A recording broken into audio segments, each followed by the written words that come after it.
Haley Squad. Don't forget to like, share, comment, subscribe, and ring that bell. Oh my God, these are getting on my nerves. Anyways, y'all, it is 3:27 a.m. and hopefully y'all can hear me. I'm trying to whisper because I'm kind of trying to think about, as always, my neighbor. Because these walls are thin and I don't want to be talking loud and they wondering why she's, talking so loud and at 3:30 in the morning. But yeah, I was just watching this movie on Netflix and the movie was called Love Again. Now, if you don't like movies being told and you don't like to know what a movie is about before you watch it, I suggest you like it and then go somewhere else. Like the video, share it, comment. Well, you can't comment if you don't watch it, but you can comment up until now. Anyways, it was called Love Again and it was on Netflix. It was on Netflix or Tubi? No, I think I was on Netflix. Or was I on Tubi? Check Netflix or Tubi, baby. I don't remember which one it was. But anyways, it was about this girl who boyfriend got killed, like right in front. He had just kissed her, leaving out the door. She's looking at him, smiling, and all of a sudden you hear this crash. He gets ran over. Well, he gets hit by a drunk driver. Now, mind you, she's looking at this. She's seeing it happen. So, of course, she's mourning. She ends up going to stay with her parents for 2 years, and she finally went back, home or whatever. Mind you, she write books. So, she's mourning. She's mourning. Even after 2 years later, she's still like mourning. And so what she does is this cafe that her and her sister goes to all the time, they were, talking to the guy that owns it, and he recently lost his wife. So she was basically asking him, how does he handle it? And he was like, he goes home and he goes home and when he eats and pours himself a glass of wine, he talks to the wife as if, she there or he just shares there or whatever. So this gives the girl an idea. So what she does is she starts texting her boyfriend's phone. Now, the phone number has been given to another person, and he starts who works with this company where he does music or something with music. Celine Dion is in this movie too. I ain't never paid attention to that lady. That lady can blow. That lady can really sing. But anyways, he ends up getting the text messages that she thinks she's sending to her boyfriend's phone. Not boyfriend, her late boyfriend, because he's no longer alive. So she thinks that she's texting him, but she's actually texting, the guy that works at the music company. I'm just a music company. So he has his own problem. He was engaged to be married and his fiance left him. So he's going through something himself.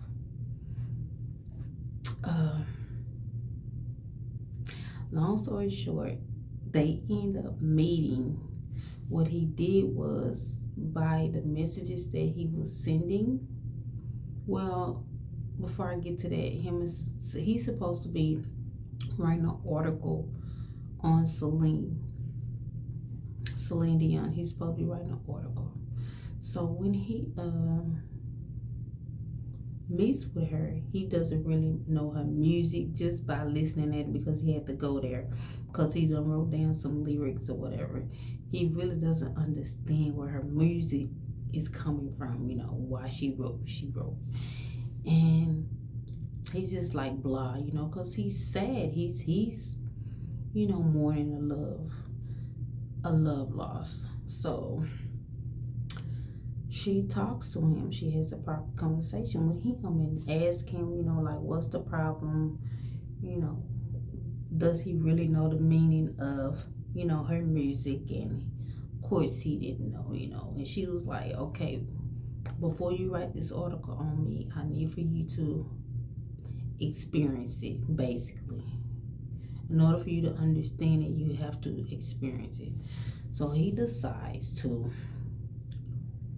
start doing things that the girl that's texting him like, like opera.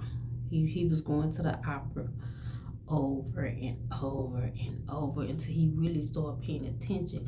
But he originally started going just to see if she was there. Now they almost met one time because when she texts, everything she did, she would text the boyfriend's phone. So she said that she was going to the opera place, or she mentioned it, and he was like he was going to go there until he sees her. Well, he goes, I think it's like 2 or 3 times, and the last time he went, she actually was there. So they end up talking and meeting, right? So she's still mourning, she is like she wants to get to know somebody, but she's still in love. Even though he's not there, she's still in love. She's still mourning. But she, put her guards down and she talks to him or whatever. Well, they end up hooking up and, spending time with each other. And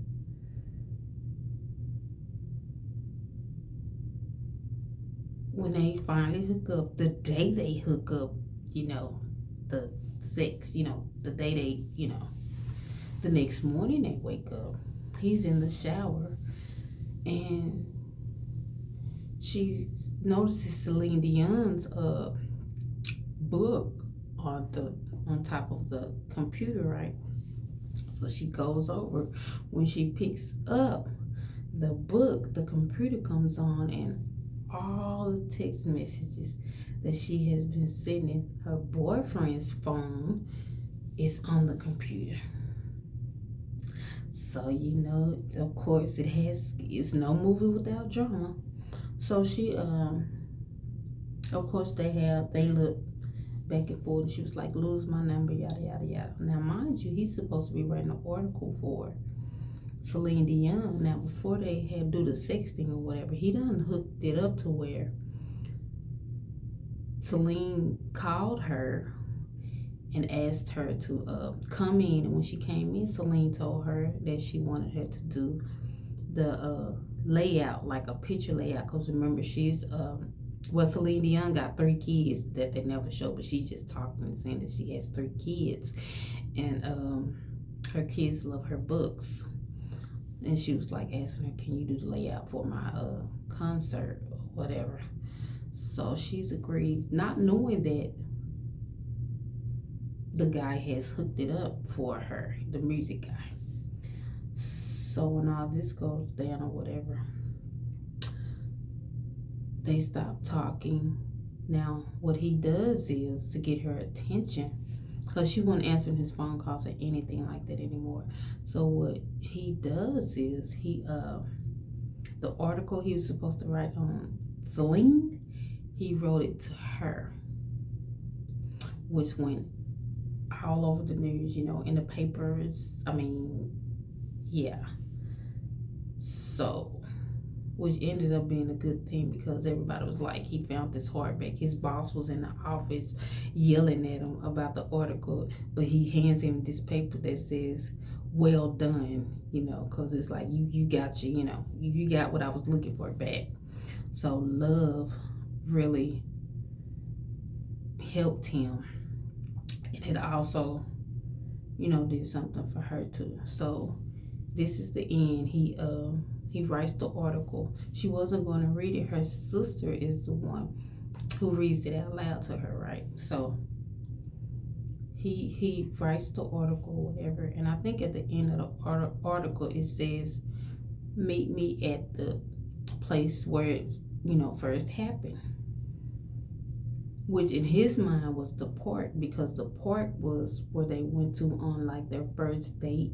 They were walking the park and talking and they danced and all that. But in her mind, it was the opera. But anyway, he's standing there in the park waiting on her. Got a nice dinner, got the band playing and everything. Well, the band leaves, he leaves, and he goes to her house. She stayed, it's her and her sister, right? And so he goes and he knocks on the door, and the sister lets him in. She was like, she wasn't there, but she was telling him to come in and look at the picture that I guess she had did for Celine. Beautiful. And it was more, her pictures had started becoming dark because of the loss. But what happened is she had how they do in the movie, she had a last conversation with the deceased boyfriend, and he basically told her that he wanted her to fly, which means you need to go on with your life. And they end up meeting. The sister ends up telling him where she went. And so he goes there, and it's locked. And then he's like runs around, a little bit, and then it's like he gave up, and then he started walking. Well, when he started walking, she texted him, and I don't think she texted him on his actual phone. She texted the boyfriend's phone. And when they met up, she told him, she said, I will always love John. John was, now I remember the boyfriend name. She was like, I will always love John. I don't know how long it's going to take me to get over it. She said, but, basically letting him know that we can try. The first thing she said was, don't ever lie to her, because although the co-workers was telling him to go ahead and tell her up front, he didn't want to do it, or he never found the time. Sometimes it's hard, especially when you don't know the outcome of something. So I understood him not telling her, right?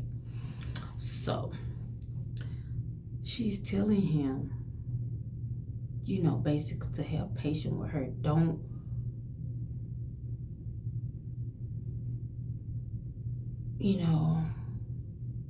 to me, in my opinion, it's like, don't get upset with me when you see me looking a certain kind of way. If you see me crying, or if you see me, off into space. Because she was basically telling him that I'm going to always love him and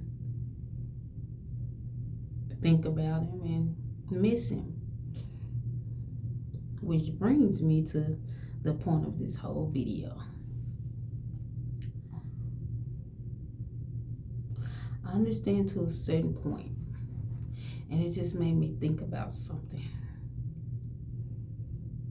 I realized that, I have a problem. Why is it so easy for me to accept new things, but not being able to say what I got going on? So I realized that I spare others' feelings while being hurt about things that I know and things that I'm being told.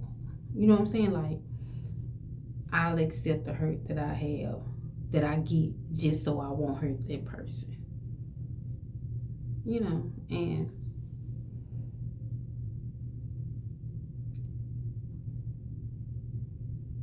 I think I'm not gonna say think, I'm pretty sure it's about time for me to have that conversation that I need to have.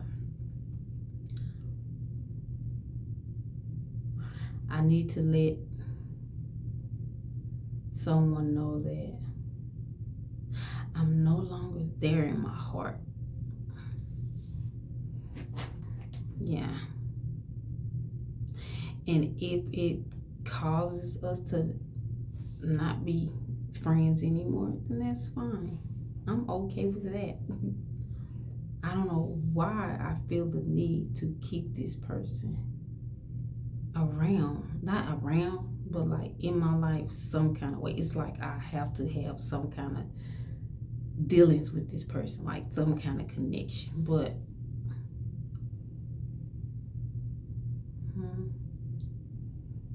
I'm getting like more and more away from that. Even like why do I feel the need to? But it's out of habit. You know, when you used to a certain path, you just used to taking that path. And although my mind and body has left, I think my heart is still there to a certain extent. Because the love, like it was, is not there anymore. It's gone. And honestly, I have no need of going back. Not a want. But some reason it's like just to keep that person in my life some kind of way. Because it's like I know if I say what's really going on, then that person is going to be gone out of my life. But I have just came to a conclusion. So what? Life is not going to end if that person is not in my life anymore. Honestly, the person is not in my life anyways. What's a phone call? What's a phone call? So me trying to keep the friendship,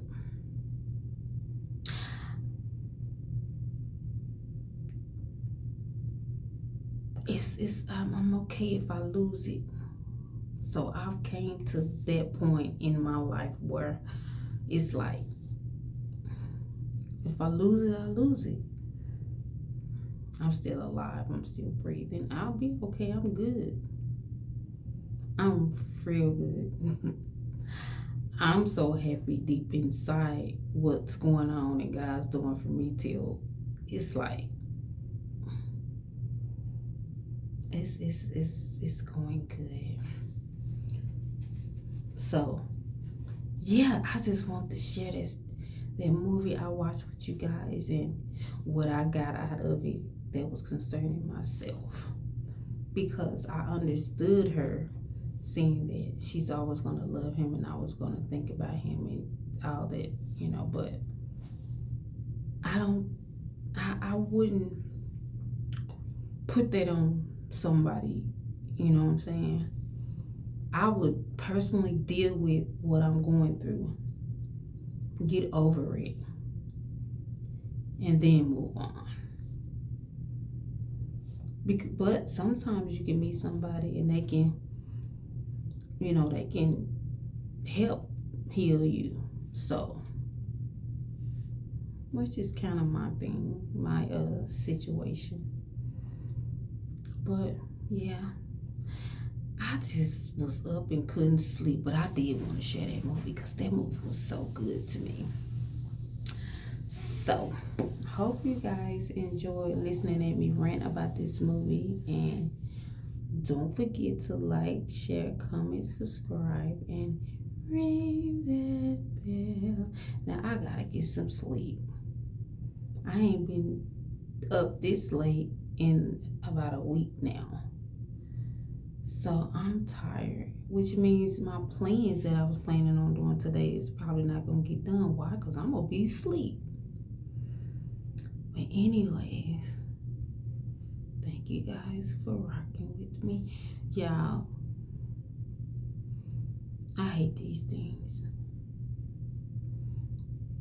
It's like, how dare you come on my face?